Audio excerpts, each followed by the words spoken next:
Alright, so the 4.3 Planar Fissure event is out, mainly on servers like Europe and Asia. As I'm uploading this, I don't really know when I'm uploading this, but it's not yet out on the NA servers. So hope you saved your runs, because today I'm here with the optimal farming guide, what you should and should not be farming, pretty much going over every single world, and recommending it why or why not. Stuck grinding in Honkai Starro? Need Stellar Jates fast? We've got you covered. Head over to U7 Buy, your ultimate gaming hub for save, fast, and cheap in-game top-ups. Whether it's Starro or your other favorite games, U7 delivers instantly and players love it. Check out their Trustpilot reviews, they're actually top ranked. On the Honkai Starro top-up page, you can recharge your account in seconds. When you head over to the page, all you need to do is pick the pack you do want, enter your UID and server, and buy now. If you want codes and coupons to apply, be sure to create an account for proper savings. USD is a recommended usage currency for best saving. Once everything is set, you can see the savings you're about to get. Want even extra savings? Be sure to use code PRESR at checkout for 5% off. Perfect for last minute pulls or surprising a friend. Click on the link in the description, recharge fast, save more, and keep blazing those trails. Since there are a bunch of worlds, I'm going to be going very fast, so do pay attention. First one with Space Sailing Station and Ageless. Don't farm this, both of these sets are outdated. They're never going to really be used anymore. Then there's Talia and also Vonwacq. Talia is no longer used, as the Dahlia makes Forge always better. On the flip side, Vonwacq still a really good set, always great for those setup debuffers, really, so especially characters like Mortanic's Blade and stuff.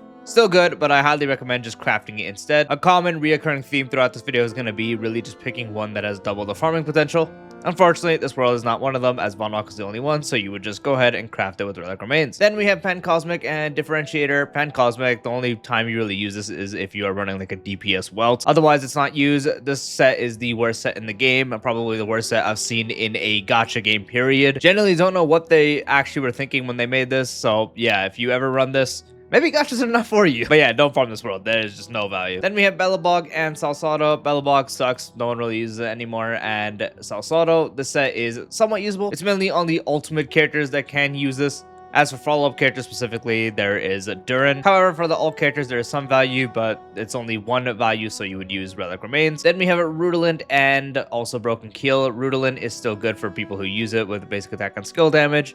So characters who even have a slightly better set, like Archer with Tengoku and Fanon with Arcadia, Rutilant is not really much worse, so that's why it's still good. On the flip side, Keel is outdated now. The supported sets usually want to have Energy Regen 4 set support, so this not being provided with Energy Regen makes it outdated, so in this case, it would also be Relic Remains. Then we have Glamoth and also Penacony. Glamoth, to be honest, nowadays isn't really used much either. You only really use it on like an E2 plus Zele, and you can also use it on Cypher if you want to amplify her DPS a little more, which is also just no longer worth it. So Glamoth, unfortunately, now value is just not there. Penacony can be good when applicable, which isn't necessarily that often. It's kind of just like use it on Sparkle when you're running her alongside Emiya or Osele. But there's some other cases like Ceridra with Anoxa, so on and so forth. So if applicable, it does work good because it does have the energy region that the support does want, and the effect is pretty solid. So that would also be a Relic Remain world, so don't actually farm it. Unclaimed Desolation and also Izumo. This set is a pure fiction set. It's not really ever used outside of it, and it's not really worth to switch to an exclusive pure fiction set. Flip side, Izumo, decent amount of characters can use it. You can put it on Phase Shout if being paired with like Asheville, or you can put it on Akron because she always has another Nihility. You can put it on Herda because she always has another erudition.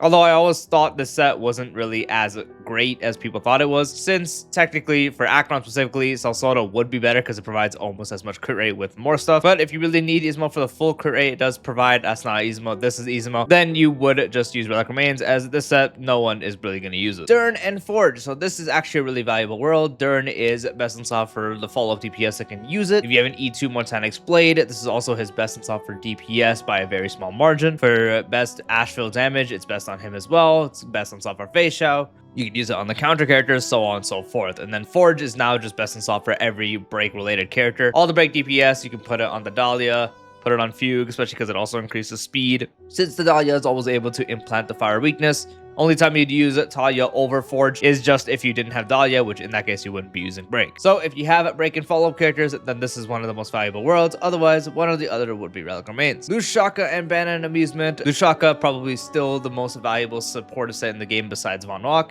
Also provides the region and 12% attack for the character position first. Bananamusement is not used too much. Innately, you use it on Aglia and Jingwan, which Aglia would only be the one used because Jingwan is lol. Or you can use it on a DPS when donning Permetataria is on the team, as he is able to activate the effect. But even in those cases, every character that does that has a similar performing option, so that's why it's not really worth it. But since Lushaka is super valuable, and many people actually use this over Vonwacq because they don't have much reason to use Vonwacq, or they just don't want to. If you have a case where you do have Aglia and or you're for some reason still using Jingwan, then you can very much farm this world. Otherwise, you could just use Relic Remains on one or the other. But if you're farming for Bananamusement, you just could farm the world in general. Then we have Bone and Giant Tree. The Bone set, practically best in slot for any HP scaler doing damage. Evernight, Castrus, Mortanic Blades, damage at non-E2, and even at E2, this is what I was talking about. Like, this set is barely worse than Duran at E2. Maide, Jinglu, Buff, Old Blade, so on and so forth. Best in slot for practically all of them. And then Giant Tree, this is the best for anyone that wants the best healing. Best in slot for Hyacine, who a lot of people would own, for best healing output on Gallagher, Luotra, and such for any of those healers, and then also best in slot. So this is also a pretty commonly used world, as most people will have a collective use of it, those HP scalers, and or also having Hyacine or one of the healers that could benefit from this. So if you have both, of course, farming is valuable. Otherwise, Relic Remains. Then we do have Arcadia and also the Revelry set. Arcadia is usable on 2 characters primarily still, being fine on for stacking up to less enemies on the field. Not enemies, allies, because he departs them. And then Evernight because you're running around a Memo Sprite team. So that's where this does become more valuable. For Finon specifically, this only outperforms Rutilant by like 2 to 3%. So if you really want that min-max extra damage, then of course go ahead and farm for it. For actually just Evernight specifically, Bone is usually slightly better. Difference is relatively marginal. And if you're running a Hyper Carry Evernight where there's maybe not all Memo Sprites, then it becomes even worse. So really for Evernight specifically, just farm Bone. Then on the flip side, Revelry, this is the best in slot for the dot characters doing actual damage. So practically everyone on the team that's dot that isn't Kafka. So if you're on a dot team at all, this is going to be valuable to you. So if you have the select characters that can use this and you also have a dot team, this is valuable. Otherwise, Relic Remains, or you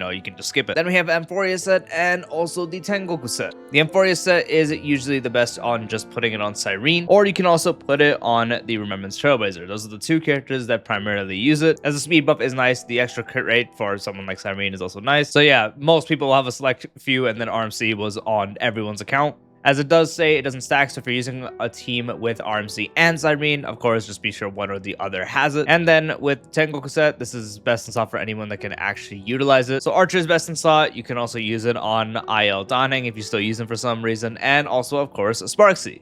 And also, I guess, QQ if you also still use her. So if you have that combination, of course, this world is going to be valuable. Otherwise, you guessed it, Relic Remains. Finally, we do have the Punklorde set and also Converging Stars. Punklorde set, best in slot for the Elation DPS, Evanescia, and also Silver Wolf SP. You can also actually use this on Sparksy, although I'm pretty sure Tengoku does outperform by a little bit. And if you're based and have a high idol on Yaoguang, you could use this on her like I do. But that's niche. Don't actually do that unless you actually have like an E4 plus Yaoguang. So if you have a combination of those, that's going to be valuable. And then the Converging Stars, you always usually want to have someone on the team of a follow-up team, or not even a follow-up team, but just having it on a character that has a follow-up attack. Use it. It is a buff because the wearer themselves get the 24% attack, and also everyone gets 12% crit damage. So for the actual person holding it, it's going to be worse than Duran if they obviously benefit from it. So usually you would slap this on Cypher. If you have Permanentary Donning on the team, because the Soul Dragon counts as a follow-up attack, you can very much put this on him as well. If you're running a sub DPS Asheville for someone like Fei Xiao or just the Mortanic Blade team, you can also put this on him. So a combination of that makes this world possible and good to farm. Otherwise, the usual Relic Remains. As you can tell, that really is it, and you just want to pick a world that has double the efficiency, just because you're probably going to get double the garbage, so you want to maximize your odds. This is usually where I'd give it an example, but honestly, the requirements of what I want are all over the place. I don't even know what I'm going to do, but I'm going to use the Bone set and also the Giant Tree world as an example, just because it is valuable to me.